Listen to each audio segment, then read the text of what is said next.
Chapter 248. The Temple of Love.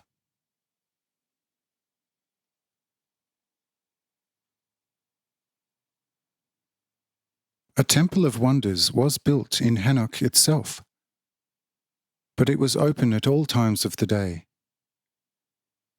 However, every visitor had to be prepared to make a proper sacrifice to the beautiful priestesses, the demi-goddesses, and especially the goddesses.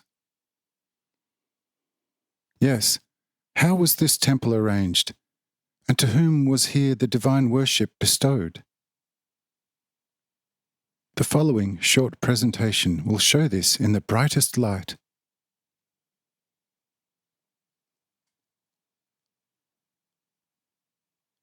The temple was built outside the gate that led to the children of God, and behind which the mountains began. In the books of Kanischa, a fiery description of Naomi was found, who was, according to the description, so beautiful that even the stones would have run after her.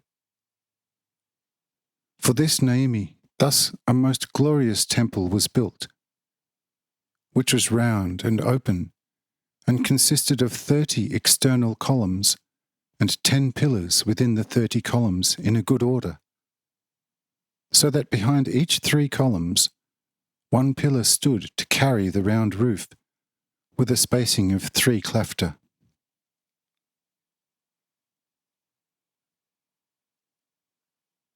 Around the temple 3 palaces were built, one for the priestesses, another for the demi-goddesses, and the third for the full goddesses.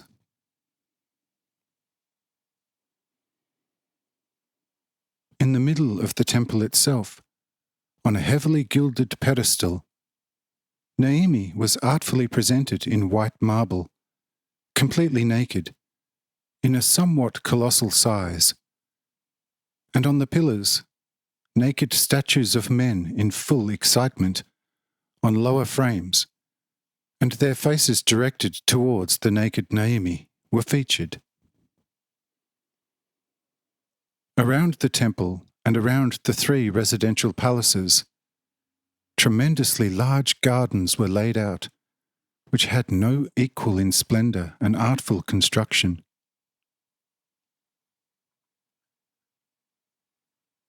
It consisted of 3 sections.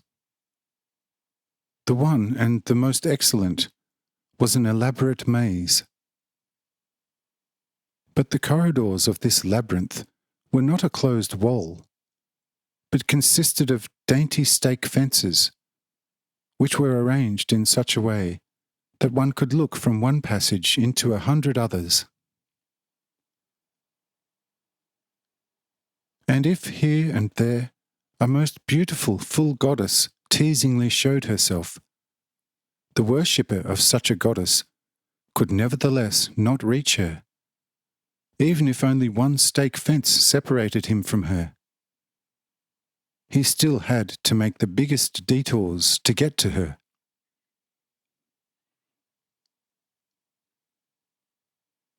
But the difference between the priestesses, half-goddesses and full goddesses consisted in that the priestesses were daintily dressed and otherwise had a beautiful face and stature. The demi-goddesses wore only a span-long golden apron over the private parts, and bracelets with gems and golden sandals on their feet. But otherwise they were completely naked. But the full goddesses were completely naked, except for the golden sandals on their feet, and had to be of the greatest beauty. Their hair had to be golden blonde. The whole body was not allowed to have 1 single spot, and had to be white throughout, and absolutely immaculate. Except for the head, no other parts of the body was allowed to have any natural hair. For its removal, however, Hanoch's art had many means. When the full goddesses strolled in the covered labyrinths, they always were accompanied by a priestess and a half-goddess.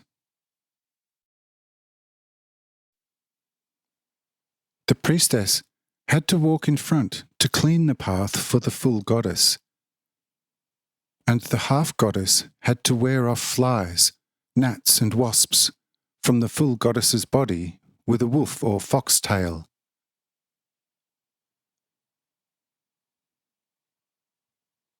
In the other two sections of the garden, which consisted of avenues, flower beds and summer houses, the priestesses were also able to conduct business. But in the labyrinth, which was also provided with a lot of closed little temples, only the full and sometimes also the half-goddesses were allowed to do business.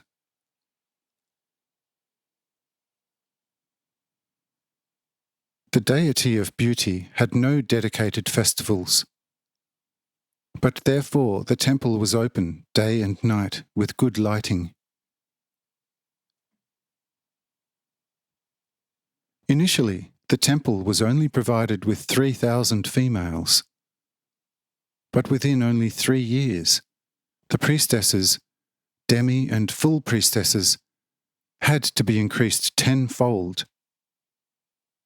because they earned Gurat more treasures than any other temple. For the maze bristled day and night of admirers of the half and demi goddesses.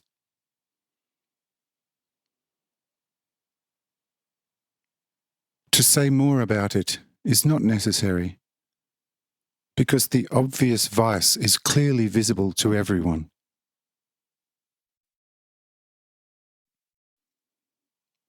Let's thus turn to another sketch,